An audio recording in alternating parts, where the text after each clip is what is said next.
नमस्कार। आज हम एक ऐसी इमारत की गहराई में उतर रहे हैं जिसे दुनिया प्यार की निशानी मानती है, ताजमहल।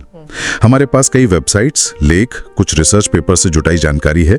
कोशिश रहेगी कि इसकी कहानी, इसकी बनावट और इसका जो महत्व है उसे आसान भाषा में समझे। और एक बात से शुरू करते हैं जो शायद चौंका दे। ताजमहल में सीमेंट लगा ही नहीं। हाँ? तो भाई इतने भारी संगमरमर के पत्थर वो जुड़े कैसे? हाँ, चलिए पता लगाते हैं। बिल्कुल। और ये सिर्फ एक इमारत नहीं है, ये तो मुगल बादशाह शाहजहां का अपने बेगम मुमताज महल के लिए जो प्यार था ना, उसका सबूत है। हाँ। 1632 में काम शुरू हुआ और ये उस जमाने की इंजीनियरिंग और कारीगरी का मतलब गजब का नमूना है। कहते हैं धरती पर जन्नत जैसा बनाने की कोशिश थी। हाँ, मुमताज महल की याद में उनकी मौत हुई थी अपनी 14वीं संतान को जन्म देते समय। और शायद ये पहली इतनी बड़ी, इतनी शानदार यादगार थी जो किसी बादशाह ने खास अपनी बेगम के लिए बनवाई। सही बात है। शाहजहां इतने दुखी थे कि बस उन्होंने ये बनवाने की ठान ली। अब जरा इसकी बनावट पर आए। हाँ बिल्कुल। इसमें ना कई स्टाइल का मेल है, जैसे फारसी, अच्छा। तुर्क, भारतीय और इस्लामी भी, मतलब सबका मिला जुला असर दिखता है। और वो सफेद संगमरमर कमाल का। हाँ, वो राजस्थान के मकराना से लाया गया था। मकराना से? सोचिए जरा, उसे आगरा तक लाने में कहते हैं करीब 1000 हाथी लगे थे। 1000 हाथी? और जैसा आपने शुरू में कहा, सीमेंट तो था नहीं। हाँ वही तो, फिर जोड़ा कैसे? तो पत्थरों को जोड़ने के लिए ना एक खास तरह का मसाला, एक लेप तैयार किया गया था। अच्छा। क्या था उसमें? उसमें गुड़, बताशे, बेलगिरी का पानी, हाँ, दाल, दही, शहद, ऐसी कई देसी चीजें और मार्बल का पाउडर भी। ये उस वक्त की मतलब पारंपरिक तकनीक थी। बहुत मजबूत जोड़ बनता था इससे। वाह, कमाल की देसी इंजीनियरिंग कह सकते हैं। बिल्कुल। और एक और बात जो मुझे बड़ी दिलचस्प लगी, ताज की जो 4 मीनारें हैं, वो एकदम सीधी नहीं है, वो बाहर की तरफ हल्की सी झुकी हुई हैं। हाँ, ये जानबूझकर किया गया था। क्यों? ताकि अगर कभी भूकंप जैसा कुछ हो तो मीनारें बाहर की तरफ गिरे, मुख्य गुंबद को कोई खतरा न हो। अरे वाह, कितनी दूर की सोच है ना। और अंदर भी ऐसी ही बारीकियां हैं। जो मुख्य हॉल है अष्टकोणीय, 8 कोनों वाला, हाँ, उसमें शाहजहां और मुमताज की नकली कब्रें हैं। उन्हें सेनोटैफ कहते हैं। अच्छा, नकली? हाँ, असली कब्रें तो नीचे तहखाने में हैं। और दीवारों पर देखिए, कुरान की आयतें कितनी खूबसूरती से उकेरी गई हैं। हाँ, मैंने पढ़ा था, अमानत खां शिराजी नाम के सुलेखक थे। बिल्कुल। और वो पियत्रा डूरा वाली नक्काशी, मतलब संगमरमर में कीमती पत्थर जड़कर जो फूल पत्तियां बनाई हैं। हाँ, वो तो लाजवाब है। कितने तरह के पत्थर लगे हैं उसमें? करीब 28 तरह के अलग अलग रंगीन और कीमती पत्थर। कमाल है। और बाहर का जो बाग है, चारबाग? हाँ, वो भी खास है, मुगल गार्डन स्टाइल। कहते हैं जन्नत की 4 नदियों की तरह। और बीच में जो पानी का हौज है, उसमें ताज का अक्स बहुत सुंदर दिखता है। बिल्कुल। पर एक बात गौर करने वाली है, मुख्य मकबरा बाग के बिल्कुल बीच में नहीं है। हाँ, वो एकदम आखिर में है, यमुना के किनारे। इससे दूर से देखने पर ना एक अलग ही भव्यता और गहराई का एहसास होता है। अच्छा, बनने में कितना वक्त लगा इसे? करीब 20 साल। 1632 से शुरू होकर 1653 तक। 20 साल। और लोग कितने लगे होंगे? अंदाजा है कि 20,000 से ज्यादा कारीगर और मजदूर, दिन रात काम चला होगा। मुख्य आर्किटेक्ट कौन था इसका, कुछ पता है? इसको लेकर थोड़ी अलग अलग बातें हैं। ज्यादातर नाम उस्ताद अहमद लाहौरी का आता है।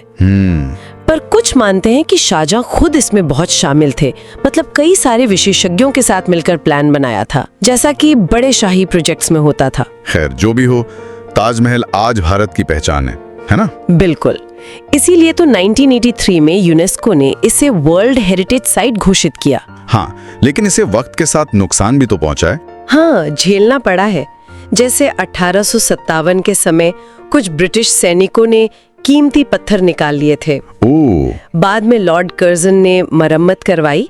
पर आज जो बड़ा खतरा है वो है प्रदूषण। हाँ, हवा का प्रदूषण, एसिड रेन, संगमरमर पीला पड़ रहा है। बिल्कुल। तो भारतीय पुरातत्व सर्वेक्षण ASI इसकी देखभाल कर रहा है। और इसके आसपास शायद कोई कंस्ट्रक्शन भी बना है। हाँ, 100 मीटर के दायरे में कोई निर्माण कार्य नहीं हो सकता। संरक्षण के लिए जरूरी है ये। और ये भी तो है कि ताज का डिजाइन आज भी कितना पॉपुलर है। हाँ, वो मोटिव्स, वो जालियां। हाँ, कपड़ों पर, जूतियों पर, गहनों में, सब जगह दिख जाता है। सही कहा। तो भाई ताजमहल सिर्फ संगमरमर की इमारत नहीं, ये प्यार की कहानी है, लाजवाब कारीगरी है, इतिहास है और भारत की शान है। हमने देखा कि कैसे इसे बनाने में अनोखी तकनीकें इस्तेमाल हुई और आज भी ये कितना महत्वपूर्ण है। बिल्कुल, पर यहाँ एक सवाल मन में आता है, क्या हम आने वाले समय में अपनी इस अनमोल विरासत को इन खतरों से, जैसे प्रदूषण वगैरह से, बचा कर रख पाएंगे, ताकि जो आने वाली पीढ़ियां हैं वो भी इसे ऐसे ही देख सकें, महसूस कर सकें जैसे हम आज कर रहे हैं। ये सोचना जरूरी है। आज हम आगरा चलते हैं, दरियाए जमुना के किनारे, और बात करते हैं ताजमहल की। जी, ताजमहल की मोहब्बत की निशानी तो है ही, लेकिन फने तामीर का भी एक शाहकार है। बिल्कुल, ये मुगल बादशाह शाहजहां ने बनवाया था अपनी बेगम मुमताज महल की याद में। और आज तो ये आप देखें, हिंदुस्तान में मुस्लिम आर्ट का बल्कि पूरी दुनिया के लिए एक अहम सकाफती विरसा है। सही। हमारे पास कुछ रिपोर्ट्स हैं, कुछ आर्टिकल्स जो इसकी तफसीलात बताते हैं। तो आइए जरा गहराई में उतरते हैं। जरूर। ताजमहल की जो असल खूबसूरती है ना, वो सिर्फ संगे मरमर में नहीं है। अच्छा जी, वो उसके डिजाइन में है। जिस तरह आप देखें, ठोस और खाली जगहों का इस्तेमाल है, रोशनी और साये का खेल, और फिर वो तवाजुन, हर चीज, गुंबद, मीनार, मेहराबें, सब एक दूसरे के साथ मुकम्मल हमाहंगी में। हाँ, ये बात तो है। और वो इर्द गिर्द का माहौल, वो हरा भरा बाग, लाल रास्ते, नीला आसमान। बिल्कुल, ये सब मिलकर उसे हर जाविये से, हर मौसम में एक नया ही रंग देते हैं। ये वाकई दिलचस्प है, खास तौर पर वो तामीराती टेक्निक। मैं पढ़ रहा था कि मकबरे को बाग के बीच में नहीं रखा। जी नहीं, वो एक सिरे पर है, दरिया के पास। हाँ, तो उससे वो जो देखने में गहराई आती है। बिल्कुल, वो पर्सपेक्टिव, वो दूरी का एहसास बहुत खूबसूरती से डिजाइन किया गया है। और एक और हैरानकुन बात, वो जोड़ने वाला मसाला, उस जमाने में सीमेंट तो था नहीं था जी। तो पत्थरों को जोड़ने के लिए उन्होंने गुड़, बताशे, बेलगिरी का पानी, दही, शहद, क्या क्या नहीं इस्तेमाल किया। जी हाँ, और संगे मरमर का पाउडर भी। ये एक खास किस्म का लाइम माटर था, बहुत मजबूत। ये उस दौर की इंजीनियरिंग का कमाल है वाकई। सही कहा। अच्छा, और अंदर से वो भी इतना ही मुतासरकुन है? ओ बिल्कुल। जो मरकजी हॉल है, 8 पहलुओं वाला, जहाँ शाहजहां और मुमताज की अलामती कब्रें हैं। अलामती यानी असल नहीं? नहीं, असल कब्रें नीचे तहखाने में हैं, ऊपर तो सिर्फ नुमाइशी हैं। अच्छा। तो उस हॉल में संगे मरमर की एक बहुत ही बारीक, नाजुक सी जाली की स्क्रीन है। वो जो पत्थर को तराश कर बनाते हैं? जी वही। इतनी नफीस कारीगरी है, और उस पर कीमती पत्थरों से फूल बूटे बने हुए हैं, पेट्राड्यूरा टेक्निक से। हाँ, वो तो लगता है जैसे बिल्कुल असली फूल हों। बिल्कुल, ये कारीगरी आज भी लोगों को हैरान करती है। और ये सिर्फ तारीख नहीं, मैंने पढ़ा कि आजकल के डिजाइनर्स भी इससे इंस्पिरेशन ले रहे हैं। जी बिल्कुल ले रहे हैं। वो जाली का काम, वो फूलों के डिजाइन, मकराना का मार्बल। हाँ, क्या बन रहा है इससे?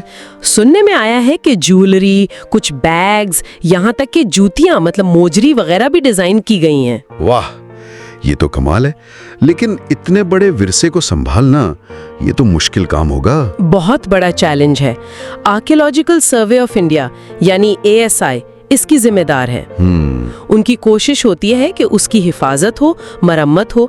एक रिपोर्ट थी शायद 2003 की, उसमें लिखा था कि ताज के इर्द गिर्द 100 मीटर तक तो बिल्कुल कोई तामीर नहीं हो सकती। अच्छा, नो कंस्ट्रक्शन जोन। जी। और अगले 200 मीटर में भी बहुत सख्त कवानीन है, रेगुलेटेड जोन। लेकिन आगरा शहर तो बढ़ता जा रहा है, आबादी, गाड़ियां, फैक्ट्रियां। वही तो मसला है, माहौलियाती दबाव बहुत बढ़ गया है। एक अंदाजे के मुताबिक 2001 में ही आबादी 11.5 लाख के करीब थी, अब तो और बढ़ गई होगी। गाड़ियों की तादाद। तो आलूदगी का खतरा? जी बिल्कुल, और फिर जलजले का भी खतरा रहता है, खास तौर पर जो नाजुक हिस्से हैं, जैसे ऊपर की छतरियां या मीनार, उनके लिए ज्यादा फिक्र है। तो क्या किया जा रहा है इसके लिए? कोशिशें तो जारी हैं। ASI मरम्मत का काम करती रहती है, और इस बात पर बहुत जोर दिया जाता है कि जो भी मटेरियल इस्तेमाल हो वो रिवायती हो, असली जैसा हो। ताकि उसकी जो ओरिजिनल शक्ल है वो खराब ना हो। बिल्कुल। और एक और बात, मकबरे पर कुरान की आयत भी लिखी हुई हैं। जी, मैंने भी ये पढ़ा था। इनका मौजू क्या है? ज्यादातर आयत का ताल्लुक यौम आखिरत यानी क़यामत के दिन से है। ये इस यादगार को एक रूहानी पहलू भी देती हैं। सही। तो अगर हम समेटें तो ताजमहल सिर्फ एक मोहब्बत की कहानी नहीं है। नहीं, बिल्कुल नहीं। ये इस दौर की इंजीनियरिंग का, फन तामीर का एक उरूज है। इसमें आपको हिंदुस्तान, फारिस, वस्ती एशिया सब का असर नजर आएगा। और आज ये हमें याद दिलाता है कि अपने विरसे को बचाना कितना जरूरी है और कितना मुश्किल भी, खास तौर पर जब सियाहत भी बढ़ रही है और माहौल भी बदल रहा है। दुरुस्त कहा, ये एक मुसलसल चैलेंज है। बिल्कुल। तो ये सोचने की बात है कि सदियों पहले बनी ये इमारत जो आज भी हमें इतना मुतासिर करती है, क्या हम इसे आने वाली नस्लों के लिए वैसा ही रख पाएंगे? ये एक बड़ा सवाल है जिस पर हम सबको गौर करना चाहिए, अपने विरसे की कदर के हवाले से। ਸਵਾਗਤ ਹੈ ਜੀ। ਅੱਜ ਆਪਾਂ ਗੱਲ ਕਰ ਰਹੇ ਹਾਂ ਤਾਜ ਮਹਿਲ ਦੀ, ਇੱਕ ਅਜਿਹੀ ਇਮਾਰਤ ਜਿਸ ਦਾ ਨਾਂ ਕੌਣ ਨਹੀਂ ਜਾਣਦਾ। ਹਾਂਜੀ, ਪੂਰੀ ਦੁਨੀਆ 'ਚ ਮਸ਼ਹੂਰ ਹੈ। ਬਿਲਕੁਲ। ਤੇ ਸਾਡੇ ਕੋਲ ਨਾ ਕਈ ਤਰ੍ਹਾਂ ਦੇ ਸਰੋਤ ਨੇ, ਮਤਲਬ ਲੇਖ, ਰਿਪੋਰਟਾਂ ਵਗੈਰਾ, ਜੋ ਇਸ ਦੇ ਇਤਿਹਾਸ, ਬਣਤਰ, ਸਾਂਭ ਸੰਭਾਲ ਤੇ ਹੋਰ ਵੀ ਬਹੁਤ ਕੁਝ ਦੱਸਦੇ ਨੇ। ਸੋ ਅੱਜ ਆਪਣਾ ਮਕਸਦ ਹੈ ਕਿ ਇਸ ਸਭ ਨੂੰ ਨਾ ਥੋੜਾ ਸੌਖਾ ਕਰਕੇ ਸਮਝੀਏ। ਤਾਜ ਮਹਿਲ ਦੀ ਕਹਾਣੀ ਆਸਾਨ ਸ਼ਬਦਾਂ 'ਚ। ਹਾਂਜੀ, ਚੰਗਾ ਵਿਚਾਰ ਹੈ, ਕਿਉਂਕਿ ਦੇਖੋ ਤਾਜ ਮਹਿਲ ਸਿਰਫ ਇੱਕ ਸੋਹਣੀ ਇਮਾਰਤ ਨਹੀਂ ਹੈ, ਇਹ ਤਾਂ ਯੂਨੈਸਕੋ ਦੀ ਵਿਸ਼ਵ ਵਿਰਾਸਤ ਸੂਚੀ ਵਿੱਚ ਵੀ ਹੈ। ਅੱਛਾ, 1983 ਤੋਂ ਸ਼ਾਇਦ। ਹਾਂਜੀ, ਬਿਲਕੁਲ। ਤੇ ਦੁਨੀਆ ਦੇ ਜਿਹੜੇ ਨਵੇਂ 7 ਅਜੂਬੇ ਚੁਣੇ ਗਏ ਸੀ, ਉਹਨਾਂ 'ਚੋਂ ਵੀ ਇੱਕ ਹੈ। ਸੋ ਇਸ ਦੀ ਅਹਿਮੀਅਤ ਬਹੁਤ ਜ਼ਿਆਦਾ ਹੈ। ਤਾਂ ਸ਼ੁਰੂਆਤ ਕਰਦੇ ਹਾਂ ਇਸ ਦੀ ਬੁਨਿਆਦ ਤੋਂ। ਕਹਿੰਦੇ ਨੇ ਇਹ ਇੱਕ ਮੁਹੱਬਤ ਦੀ ਕਹਾਣੀ ਹੈ। ਹਾਂ, ਸ਼ਾਹਜਹਾਂ ਤੇ ਮੁਮਤਾਜ਼ ਮਹਿਲ ਦੀ। ਹਾਂਜੀ, ਮੁਗਲ ਬਾਦਸ਼ਾਹ ਸ਼ਾਹਜਹਾਂ ਨੇ ਆਪਣੀ ਸਭ ਤੋਂ ਪਿਆਰੀ ਬੇਗਮ ਮੁਮਤਾਜ਼ ਮਹਿਲ ਦੀ ਯਾਦ ਵਿੱਚ ਬਣਵਾਇਆ ਸੀ। ਬਿਲਕੁਲ। ਤੇ ਇਹ ਗੱਲ ਵੀ ਖਾਸ ਹੈ ਕਿ ਇਹ ਕਿਸੇ ਔਰਤ ਨੂੰ ਸਮਰਪਿਤ ਪਹਿਲਾ ਇੰਨਾ ਵੱਡਾ ਮਕਬਰਾ ਸੀ। ਸਹੀ ਗੱਲ। ਮਤਲਬ ਇੱਕ ਦੁੱਖ ਭਰੀ ਯਾਦਗਾਰ, ਪਰ ਕਿੰਨੀ ਸ਼ਾਨਦਾਰ। ਕਹਿੰਦੇ ਨੇ ਸ਼ਾਹਜਹਾਂ ਚਾਹੁੰਦੇ ਸੀ ਕਿ ਇਹ ਧਰਤੀ ਤੇ ਜੰਨਤ, ਮਤਲਬ ਸਵਰਗ ਵਰਗਾ ਲੱਗੇ। ਹਾਂਜੀ, ਇਹ ਧਾਰਨਾ ਸੀ। ਤੇ ਜੇ ਆਪਾਂ ਇਸ ਦੀ ਬਣਤਰ ਦੀ ਗੱਲ ਕਰੀਏ ਤਾਂ ਸਭ ਤੋਂ ਪਹਿਲਾਂ ਧਿਆਨ ਜਾਂਦਾ ਹੈ ਇਸ ਦੇ ਚਿੱਟੇ ਸੰਗਮਰਮਰ ਤੇ। ਹਾਂ, ਉਹ ਤਾਂ ਕਮਾਲ ਦਾ ਹੀ ਲੱਗਦਾ ਹੈ। ਕਿੱਥੋਂ ਆਇਆ ਸੀ ਇਹ? ਇਹ ਰਾਜਸਥਾਨ 'ਚ ਮਕਰਾਣਾ ਦੀਆਂ ਖਾਣਾਂ ਤੋਂ ਲਿਆਂਦਾ ਗਿਆ ਸੀ, ਤਕਰੀਬਨ 200 ਮੀਲ ਦਾ ਸਫ਼ਰ ਤੈਅ ਕਰਕੇ। 200 ਮੀਲ ਬਹੁਤ ਦੂਰ ਹੈ। ਹਾਂਜੀ, ਤੇ ਇਸ ਪੱਥਰ ਦੀ ਖਾਸੀਅਤ ਪਤਾ ਕੀ ਹੈ? ਕੀ? ਇਸ ਦਾ ਰੰਗ ਦਿਨ ਪਰ ਬਦਲਦਾ ਰਹਿੰਦਾ ਹੈ।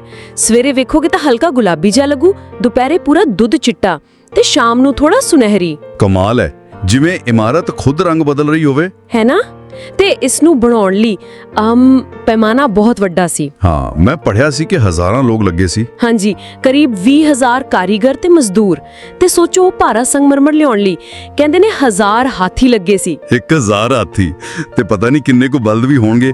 ਗਜ਼ਬ ਦਾ ਕੰਮ ਸੀ ਇਹ ਤਾਂ। ਭਾਰਤੀ, ਫਾਰਸੀ, ਮੱਧ ਏਸ਼ੀਆਈ, ਤੁਰਕੀ ਸਭ ਦਾ ਸੁਮੇਲ। ਆਈਕੋਮੋਸ ਨੇ ਵੀ ਇਸ ਦੀ ਤਾਰੀਫ ਕੀਤੀ ਹੈ ਨਾ ਉਹਨਾਂ ਦੀ ਰਿਪੋਰਟ 'ਚ। ਹਾਂਜੀ, ਉਹਨਾਂ ਨੇ ਇਸ ਦੀ ਬਣਤਰ ਦੀ ਸੁੰਦਰਤਾ, ਜਿਵੇਂ ਠੋਸ ਤੇ ਖਾਲੀ ਥਾਵਾਂ ਦਾ ਸੰਤੁਲਨ, ਉਹ ਸਭ ਦੀ ਬਹੁਤ ਤਾਰੀਫ ਕੀਤੀ ਹੈ। ਤੇ ਜੇ ਥੋੜਾ ਹੋਰ ਨੇੜੇ ਹੋ ਕੇ ਦੇਖੀਏ, ਉਹ ਸਜਾਵਟ, ਕੰਧਾਂ ਤੇ ਲਿਖਾਈ ਵਗੈਰਾ। ਹਾਂ, ਉਹ ਕੈਲੀਗ੍ਰਾਫੀ, ਕੁਰਾਨ ਦੀਆਂ ਆਇਤਾਂ ਨੂੰ ਕਾਲੇ ਸੰਗਮਰਮਰ ਵਿੱਚ ਜੜਿਆ ਗਿਆ ਹੈ। ਤੇ ਉਹ ਕੰਮ ਕੀਤਾ ਸੀ ਅਮਾਨਤ ਖਾਨ ਨੇ। ਹਾਂਜੀ, ਉਸਤਾਦ ਅਮਾਨਤ ਖਾਨ। ਤੇ ਇੱਕ ਦਿਲਚਸਪ ਗੱਲ ਇਹ ਹੈ ਕਿ ਉਹ ਇਕੱਲੇ ਕਾਰੀਗਰ ਸੀ ਜਿਨ੍ਹਾਂ ਨੂੰ ਤਾਜ ਤੇ ਆਪਣਾ ਨਾਂ ਲਿਖਣ ਦੀ ਇਜਾਜ਼ਤ ਮਿਲੀ ਸੀ। ਅੱਛਾ, ਇਸ ਦਾ ਮਤਲਬ ਕੈਲੀਗ੍ਰਾਫੀ ਨੂੰ ਬਹੁਤ ਅਹਿਮੀਅਤ ਦਿੱਤੀ ਗਈ ਸੀ। ਬਿਲਕੁਲ। ਸ਼ਬਦਾਂ ਦੀ ਕਲਾ ਨੂੰ ਵੀ ਉਨੀ ਹੀ ਇੱਜ਼ਤ ਸੀ ਜਿੰਨੀ ਇਮਾਰਤ ਸਾਜ਼ੀ ਨੂੰ। ਤੇ ਨਾਲੇ ਉਹ ਪੱਥਰਾਂ ਦੀ ਜੜਾਈ। ਹਾਂ, ਉਹ ਪੀਏਟਰ ਡੂਰਾ। ਹਾਂਜੀ, ਪੀਏਟਰ ਡੂਰਾ, ਕੀਮਤੀ ਤੇ ਅਰਧ ਕੀਮਤੀ ਪੱਥਰਾਂ ਦਾ ਕੰਮ, ਬਹੁਤ ਹੀ ਬਾਰੀਕ ਤੇ ਖੂਬਸੂਰਤ। ਵਾਕਈ। ਤੇ ਫਿਰ ਬਾਗ ਵੀ ਤਾਂ ਹੈ ਨਾ ਮਕਬਰੇ ਦੇ ਨਾਲ। ਹਾਂ, ਦੱਖਣ ਪਾਸੇ ਉਸ ਨੂੰ 4 ਬਾਗ ਕਹਿੰਦੇ ਨੇ, 4 ਹਿੱਸਿਆਂ ਵਾਲਾ ਬਾਗ। ਜਿਵੇਂ ਸਵਰਗ ਦਾ ਬਾਗ, ਫਿਰਦੌਸ। ਹਾਂ, ਉਹੀ ਸੰਕਲਪ ਸੀ। 4 ਨਹਿਰਾਂ ਉਸ ਨੂੰ ਵੰਡਦੀਆਂ ਨੇ, ਜਿਵੇਂ ਸਵਰਗ ਦੀਆਂ 4 ਨਦੀਆਂ, ਤੇ ਸਭ ਵਿਚਕਾਰਲੇ ਤਲਾਅ 'ਚ ਮਿਲਦੀਆਂ ਨੇ। ਤੇ ਪਾਣੀ ਕਿੱਥੋਂ ਆਉਂਦਾ ਸੀ ਉਹਨਾਂ ਨਹਿਰਾਂ 'ਚ? ਉਸ ਵੇਲੇ ਯਮੁਨਾ ਨਦੀ ਤੋਂ ਇੱਕ ਬੜਾ ਵਧੀਆ ਜ਼ਮੀਨਦੋਜ਼ ਸਿਸਟਮ ਬਣਾਇਆ ਸੀ ਪਾਣੀ ਲਿਆਉਣ ਲਈ। ਕਮਾਲ ਦੀ ਇੰਜੀਨੀਅਰਿੰਗ ਸੀ ਉਸ ਜ਼ਮਾਨੇ ਦੀ। ਬਿਲਕੁਲ। ਪਰ ਅੱਜਕੱਲ ਇਸ ਦੀ ਸਾਂਭ ਸੰਭਾਲ ਇੱਕ ਵੱਡਾ ਮੁੱਦਾ ਹੋਣਾ ਹੈ ਨਾ। ਹਾਂਜੀ, ਬਹੁਤ ਵੱਡੀ ਜ਼ਿੰਮੇਵਾਰੀ ਹੈ। ਭਾਰਤ ਦਾ ਪੁਰਾਤੱਤਵ ਸਰਵੇਖਣ ਮਤਲਬ ASI ਉਹ ਦੇਖਭਾਲ ਕਰਦਾ ਹੈ। ਤੇ ਕੀ ਹਾਲਤ ਹੈ ਇਸ ਦੀ? ਕੋਈ ਰਿਪੋਰਟ ਵਗੈਰਾ? ਹਾਂ, ਇੱਕ 2003 ਦੀ ਯੂਨੈਸਕੋ ਦੀ ਰਿਪੋਰਟ ਸੀ। ਉਸ ਮੁਤਾਬਿਕ ਹਾਲਤ ਮੋٹے ਤੌਰ ਤੇ ਠੀਕ ਸੀ, ਪਰ ਦੇਖੋ ਲੱਖਾਂ ਲੋਕ ਆਉਂਦੇ ਨੇ ਸਾਲ 'ਚ। ਹਾਂ, ਤਾਂ ਥੋੜਾ ਬਹੁਤ ਨੁਕਸਾਨ ਤਾਂ ਹੁੰਦਾ ਹੀ ਹੋਣਾ ਹੈ। ਪੱਥਰ ਟੁੱਟਣਾ, ਫਰਸ਼ ਘਿਸਣਾ। ਹਾਂਜੀ, ਉਹ ਸਭ ਚੱਲਦਾ ਰਹਿੰਦਾ ਹੈ, ਇਸ ਲਈ ਲਗਾਤਾਰ ਮੁਰੰਮਤ ਦੀ ਲੋੜ ਪੈਂਦੀ ਹੈ। ਤੇ ਆਲੇ ਦੁਆਲੇ ਦੇ ਪ੍ਰਦੂਸ਼ਣ ਦਾ ਕੋਈ ਅਸਰ? ਯਮੁਨਾ ਨਦੀ ਦਾ ਜ਼ਿਕਰ ਆਇਆ ਸੀ। ਹਾਂ, ਕੁਝ ਖੋਜਾਂ ਇਸ਼ਾਰਾ ਕਰਦੀਆਂ ਨੇ ਕਿ ਸ਼ਾਇਦ ਪ੍ਰਦੂਸ਼ਿਤ ਪਾਣੀ ਦਾ ਸੰਗਮਰਮਰ ਤੇ ਮਾੜਾ ਅਸਰ ਪੈ ਰਿਹਾ ਹੈ, ਪਰ ਇਸ ਤੇ ਹੋਰ ਪੱਕੇ ਸਬੂਤ ਲਈ ਲੰਮੀ ਖੋਜ ਦੀ ਲੋੜ ਹੈ। ਨਾਲੇ ਉਸੇ ਰਿਪੋਰਟ 'ਚ ਇਹ ਵੀ ਕਿਹਾ ਗਿਆ ਸੀ ਕਿ ਸੈਲਾਨੀਆਂ ਲਈ ਸਹੂਲਤਾਂ ਬਿਹਤਰ ਹੋਣੀਆਂ ਚਾਹੀਦੀਆਂ ਨੇ, ਜਿਵੇਂ ਜਾਣਕਾਰੀ ਕੇਂਦਰ, ਸਾਫ਼ ਸੁਥਰੇ ਪਖਾਨੇ। ਹਾਂ, ਇਹ ਤਾਂ ਜ਼ਰੂਰੀ ਏ ਇੰਨੀ ਮਸ਼ਹੂਰ ਥਾਂ ਤੇ। ਬਿਲਕੁਲ। ਪਰ ਸਾਂਭ ਸੰਭਾਲ ਦੀਆਂ ਚੁਣੌਤੀਆਂ ਦੇ ਬਾਵਜੂਦ ਇਹ ਦੇਖ ਕੇ ਚੰਗਾ ਲੱਗਦਾ ਹੈ ਕਿ ਤਾਜ ਮਹਿਲ ਅੱਜ ਵੀ ਲੋਕਾਂ ਨੂੰ ਪ੍ਰੇਰਿਤ ਕਰ ਰਿਹਾ ਹੈ। ਮਤਲਬ ਸਿਰਫ ਇੱਕ ਇਤਿਹਾਸਿਕ ਇਮਾਰਤ ਨਹੀਂ ਹੈ। ਹਾਂਜੀ, ਇਹ ਬਹੁਤ ਦਿਲਚਸਪ ਗੱਲ ਹੈ। ਇਸ ਦੇ ਡਿਜ਼ਾਈਨ ਅੱਜ ਵੀ ਵਰਤੇ ਜਾ ਰਹੇ ਨੇ, ਜਿਵੇਂ ਉਹ ਸੰਗਮਰਮਰ ਦੀ ਜਾਲੀ ਦੇ ਨਮੂਨੇ। ਹਾਂ ਬਿਲਕੁਲ। ਇੱਕ ਖੋਜ ਪੱਤਰ 'ਚ ਦੱਸਿਆ ਗਿਆ ਹੈ ਕਿ ਉਹ ਜਿਹੇ ਡਿਜ਼ਾਈਨ ਅੱਜਕੱਲ ਮੋਜਰੀਆਂ ਮਤਲਬ ਜੁੱਤੀਆਂ ਤੇ ਗਹਿਣਿਆਂ ਤੇ ਵੀ ਬਣਾਏ ਜਾਂਦੇ ਨੇ। ਅੱਛਾ, ਕਿਵੇਂ? ਕਢਾਈ ਵਗੈਰਾ ਨਾਲ? ਹਾਂ, ਕਢਾਈ, ਕਟਵਰਕ, ਇੱਥੋਂ ਤੱਕ ਕਿ ਕੱਪੜੇ ਤੇ ਪੇਂਟਿੰਗ ਕਰਕੇ ਵੀ। ਵਾਹ, ਮਤਲਬ ਸਦੀਆਂ ਪੁਰਾਣਾ ਡਿਜ਼ਾਈਨ ਅੱਜ ਵੀ ਫੈਸ਼ਨ 'ਚ ਹੈ। ਸਮਰੂਪਤਾ। ਬਿਲਕੁਲ। ਤੇ ਇਹ ਇੱਕ ਵਿਸ਼ਵ ਵਿਰਾਸਤ ਹੈ ਜਿਸ ਦੀ ਲਗਾਤਾਰ ਦੇਖਭਾਲ ਬਹੁਤ ਜ਼ਰੂਰੀ ਹੈ। ਤੇ ਇੱਥੇ ਇੱਕ ਸਵਾਲ ਉੱਠਦਾ ਹੈ ਕਿ ਇਸ ਨੂੰ ਭਵਿੱਖ ਲਈ ਕਿਵੇਂ ਬਚਾਇਆ ਜਾਵੇ? ਹਾਂ, ਖਾਸ ਕਰਕੇ ਜਦੋਂ ਸੈਰ ਸਪਾਟਾ ਵਧ ਰਿਹਾ ਹੈ ਤੇ ਵਾਤਾਵਰਣ ਦੀਆਂ ਚੁਣੌਤੀਆਂ ਵੀ ਨੇ। ਸਹੀ ਗੱਲ। ਤਾਂ ਅਖੀਰ 'ਚ ਇਹੀ ਗੱਲ ਨਿਕਲਦੀ ਹੈ ਕਿ ਤਾਜ ਮਹਿਲ ਸਿਰਫ ਪੱਥਰਾਂ ਦਾ ਢੇਰ ਨਹੀਂ, ਇਹ ਤਾਂ ਇਤਿਹਾਸ, ਕਲਾ, ਪਿਆਰ, ਮਨੁੱਖੀ ਜਜ਼ਬਾਤ ਸਭ ਕੁਝ ਹੈ। ਹਾਂਜੀ, ਇੱਕ ਜਿਉਂਦਾ ਜਾਗਦਾ ਪ੍ਰਤੀਕ। ਬਿਲਕੁਲ। ਤੇ ਜਾਂਦੇ ਜਾਂਦੇ ਇੱਕ ਸਵਾਲ ਸਾਰਿਆਂ ਲਈ ਛੱਡ ਜਾਂਦੇ ਆ। ਇਸ ਦੇ ਇਤਿਹਾਸ ਤੇ ਅੱਜ ਦੀਆਂ ਚੁਣੌਤੀਆਂ ਨੂੰ ਦੇਖਦੇ ਹੋਏ ਆਉਣ ਵਾਲੀਆਂ ਪੀੜ੍ਹੀਆਂ ਕਿਵੇਂ ਪੱਕਾ ਕਰ ਸਕਦੀਆਂ ਨੇ ਕਿ ਇਹ ਪ੍ਰਤੀਕ ਸਿਰਫ ਇਮਾਰਤ ਦੇ ਤੌਰ ਤੇ ਹੀ ਨਹੀਂ, ਸਗੋਂ ਆਪਣੇ ਅਸਲ ਮਾਣਿਆਂ ਵਿੱਚ ਵੀ ਹਮੇਸ਼ਾ ਕਾਇਮ ਰਹੇ। Welcome to the Deep Dive. Today you're joining us as we explore, well, the truly breathtaking Taj Mahal. Indeed. You, our listener, are probably drawn to this iconic landmark and want to understand its significance, how it was built, and maybe how it's being preserved today. Exactly. And for this, we've gathered quite a range of sources. We're looking at architectural studies, historical reports, conservation documents. Right. And even some fascinating details on the actual construction techniques they used back then. So our mission today is really to distill all that down, bring you the most important, the most intriguing bits about the Taj Mahal, give you a good, solid understanding, but keep it concise. Sounds like a plan. Okay, let's get into it. With something so, well, monumental, where do we even start? I think the historical context makes sense. Why was it built? It was commissioned by the Mughal Emperor Shah Jahan in Agra, primarily as a memorial for his favorite wife, Mumtaz Mahal. And it wasn't built overnight, was it? Took quite some time. Oh, absolutely. Construction started around 1630, and it took roughly 20 years to finish. 20 years? Wow. And apparently, Shah Jahan was very involved in the design. He looked at many different plans, rejected quite a few before settling on the one we see now. So he was personally invested.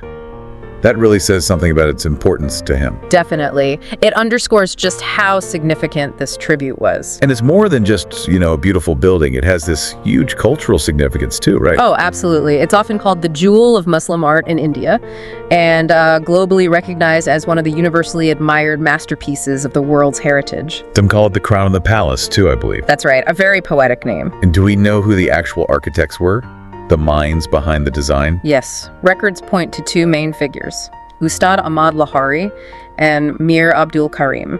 They're credited as the principal architects. Okay, so born from love, this incredible architectural feat. Let's talk more about the architecture itself. What makes it such a standout design-wise? Well, it's considered the peak of mature Mughal architecture. which is this really interesting blend of Islamic traditions and native Indian styles. A blend. How so? While you can see influences from Persian and Timurid architecture, things like the garden layout, the dome shapes, as some sources describe it as fundamentally a native Indian production, but it keeps that Persian sense of clear, balanced proportions. It's a step beyond earlier Mughal buildings, more focused on symmetry and detailed inlay work. Right, so it evolved. It took those influences and made something new, something uniquely Indian in a way. Exactly. So what are some of the key design features we should look for? There are a few core ideas. One is this uniformity of shapes across the complex, but with a definite hierarchy. Like there's a specific column type, the Shah Jahani column, used everywhere. Okay. But how ornate it is, its size changes depending on where you are. More important areas get richer decoration. Ah, interesting. So tell me more about the Shah Jahani column. What does it look like? Sure. It has a multifaceted shaft, so flat planes, not round. The capital, the top part, is made of these little stacked arches and concave bits. And the base usually has these panels with multi-cusped arches. Right. You'd see simpler versions in, say, the bazaar areas, but much fancier ones near the tomb itself. It subtly guides your eye, reinforces the sacredness. Okay, I see. That makes sense. What about other decorations, like the carvings? The most detailed, naturalistic decoration, flowers, plants, that kind of thing, is really concentrated on the mausoleum. Right on the main tomb. Yeah. The buildings on either side, the mosque and the guest house, the Mehman Khana, they mirror each other, but the decoration is a bit less refined, less naturalistic. Okay. And then the garden buildings has even less ornamentation. And interestingly, the forecourt area, the Jila Khana and the bazaar and caravanserai complex, no ornamentation at all there. So the decoration really ramps up as you get closer to the tomb, a visual hierarchy. Precisely. And the whole site is built on this idea of Karina symmetry. Karina symmetry, what's that? Basically mirror symmetry along a central axis. Imagine a line down the middle. Almost everything on the left is mirrored on the right. The main buildings sit right on that central line. So the garden, the gates. Exactly. The 4-part garden, the 4-part bazaar complex, even the smaller tombs have little 4-part gardens. The main mausoleum, the Great Gate, they're all centrally planned. It creates this incredible sense of balance and harmony. It wasn't just for looks either. It often symbolized cosmic order in Islamic philosophy. It sounds unbelievably precise, like every piece has its place. It really does. One source we looked at stressed that the balance of the whole thing relies on every single part. Take one element away, and the whole composition feels off. Incredible. And didn't they also build in some protection against natural disasters? They did. This is pretty amazing for the 17th century. The 4 minarets, the tall towers at the corners, they're actually designed to tilt slightly outwards. Outwards, why? So if there was ever a major earthquake and a minaret were to fall, it would fall away from the main tomb, protecting it. That is incredibly clever. Really forward-thinking. Okay, let's shift to the materials. We know it's white marble, but where did that come from? And how did they stick it all together? The white marble itself, which gives it that luminous quality, was sourced from Makrana in Rajasthan primarily, but other materials came from various parts of India and even Central Asia, a huge logistical effort. And the sticking it together part. Yeah. This is fascinating because modern cement didn't exist then, right? It wasn't invented until much later. Exactly. Cement as we know it came along in the 1800s, so they had to use traditional binders, and the recipes are, well, quite something. Go on. What do they use? According to some accounts, they made a paste using things like jaggery, that's gur, unrefined sugar. Sure. Yeah. And batasha, another sugar candy, water from the bell fruit, even dahi, yogurt. You're kidding. Yogurt and sugar to build the Taj Mahal. Sounds more like dessert, I know. But these organic materials, combined perhaps with lime mortar, would have created a strong, slightly flexible adhesive. Other reports mention honey, sugarcane juice, and marble dust being part of the mix too. Wow. Just incredible ingenuity. It really is. And remember, they also inlaid semi-precious stones into the marble intricate carvings. Sourcing all that, plus the sheer labor involved. It's estimated around 20,000 workers were part of the construction. 20,000 people. It just boggles the mind, building something so detailed without modern tech. And that artistry, those designs, they still resonate today, don't they? Even inspiring products. Absolutely. It's amazing how elements like the intricate lattice work and those floral patterns on the marble have found their way into contemporary design. Like what kind of things? Well, we found examples like Mojari footwear, traditional shoes. Designers have taken those floral motifs and recreated them using embroidery, cut work, maybe on jute fabric with leather soles. Translating the patterns onto fabric. Nice. What else? There were also jolly earrings. Using materials like wood, thread, beads, sometimes feathers, they mimic that lattice pattern, often within a hexagonal shape, using embroidery techniques like satin stitch. Turning the architectural screen into jewelry. Clever. And even a clutch bag made from vegan leather with golden beads. The design inspiration was the entire Taj Mahal silhouette recreated on both sides using glitter to mimic some of the textures. It's fantastic how its beauty keeps inspiring people. You mentioned the jolly work. Can you quickly explain how they actually made those intricate screens? Sure. It's a very careful process. Basically, you're working with a needle and thread on fabric stretched tight. You bring the needle up at one point, down at another, then up nearby, working towards the center, creating bars of thread without pulling them too tight. Then you secure it all with knots. It requires incredible precision. Sounds painstaking. Okay, shifting gears a bit. The Taj Mahal isn't just beautiful, it's also a globally recognized heritage site. That's right. UNESCO designated it a World Heritage Site back in 1983, recognizing its, quote, outstanding universal value. It covers a pretty large area, too, over 22 hectares. And it has protection within India as well. Yes, it's a centrally protected monument under India's own laws, the Ancient Monuments, Sites and Remains Act from 1958. The Archaeological Survey of India, the ASI, is the main body responsible for its upkeep. So what does that upkeep involve? What kind of work does the ASI do? They have regular maintenance programs, things like dealing with cracks in the stone, sometimes caused by the old iron clamps rusting inside, or repairing roofing. The main structure is considered stable, no major foundation issues found, but because it's so important, they recommend periodic geotechnical surveys just to be sure. Good to know they're keeping a close eye on it. Any recent conservation work? Yeah, they've done pointing work that's fixing the mortar between the stones on the Nobakana, the drum house. Also repairs on the east side galleries, the Dallins, and they've even restored some of the missing inlay pieces on the main tomb's facade. Tiny, detailed work. Keeping it looking its best. And who actually owns the Taj Mahal now? Officially, ownership rests with the government of India, and the ASI manages it day to day. Which means there's staff on site. What kind of people and skills are needed to look after a place like this? It's quite diverse. You need people with computer skills for admin, visitor management training for frontline staff, and highly specialized skills for the conservation teams, like knowing how to prepare traditional lime mortars correctly. And the archaeologists involved need specific training in World Heritage Site management, too. A whole range of expertise. Are there areas where things could be improved for visitors or for the site itself? Yes, several areas for potential enhancement have been flagged. Things like a better interpretation center to explain the site's history and significance, more info kiosks, maybe better placed restrooms and water points. Practical things. Exactly. And better accessibility, like ramps for people with mobility issues, more rest areas, maybe a library or research center. Plus, improving visitor flow, ticketing, security systems, general upgrades to handle the large number of visitors better. So, preserving the monument while also making the experience better for everyone who comes. How do they currently share the story, the importance of the Taj Mahal? Through various ways. Cultural events on national holidays or during World Heritage Week. The ASI produces publications. They also do outreach with schools, getting kids involved in activities related to the monument. Engaging the next generation, that's great. Now, we have to talk about the challenges. What are the big threats facing the Taj Mahal today? Well, like many major historical sites, it faces pressures from modern development. Agra is a growing city. The 2001 census showed over 1 million people, lots of vehicles, hotels, small industries. That puts a strain on the surrounding environment. And that translates into pollution, I assume. Yes, environmental pressure is a major concern. Air pollution from nearby industries, maybe within a 2-kilometer radius, and definitely vehicle emissions. Both the Supreme Court and the State Pollution Control Board have identified specific polluting industries in the area. So air quality is a definite issue. What about natural threats? Earthquakes, floods? The region is prone to both. Agra is near known seismic zones.